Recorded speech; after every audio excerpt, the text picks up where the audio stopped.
Kinumpirma ng Malacanang ang nakatakdang pagbisita ni Pangulong Ferdinand Marcos Jr. sa Naga City upang inspeksyonin ang implementasyon ng Oplan Kontrabaha Program ng pamahalaan.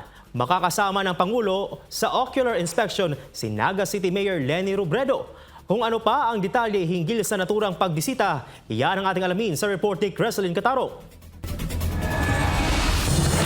Sa kanyang social media post, binanggit ni dating Vice President at ngayon Naga City Mayor Leni Robredo ang nakatakdang pagbisita ni Pangulong Ferdinand Marcos Jr. sa kanilang lugar sa Sabado. Pinasalamatan din ni Robredo ang Department of Public Works and Highways o DPWH sa pagdadala ng mga kagamitan upang malinis ang madaluyan ng tubig sa kanilang lugar na bahagian niya ng programang Oplan Kontrabaha ng kasalukuyang administrasyon. Ang naturang social media post ni Robredo ay kinumpirma ng Malacanang. Sa Palace briefing nitong Huwebes, sinabi ni Presidential Communications Office Undersecretary Claire Castro na magkakaroon ng isang ocular inspection ang Pangulo sa Naga City. Ibinahagi niyang sinimula na ng Pangulo ang programang Oplan Kontrabaha sa lungsod at kasalukuyang abala ang mga tauhan ng DPWH sa paglilinis ng mga kanal, estero at ilog sa lugar.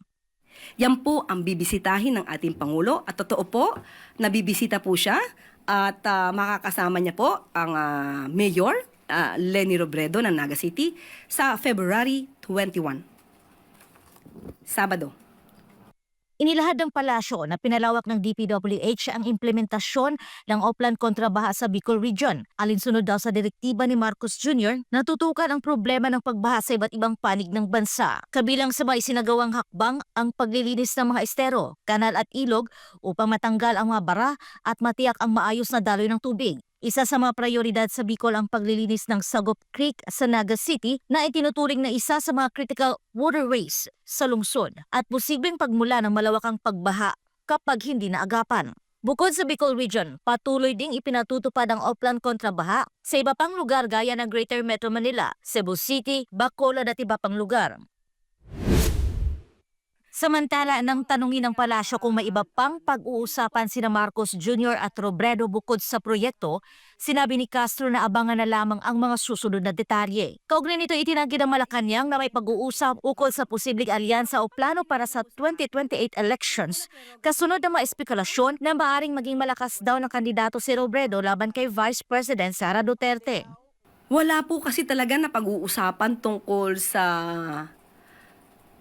pangangampanya o kung sino man ang magiging kandidato sa 2028.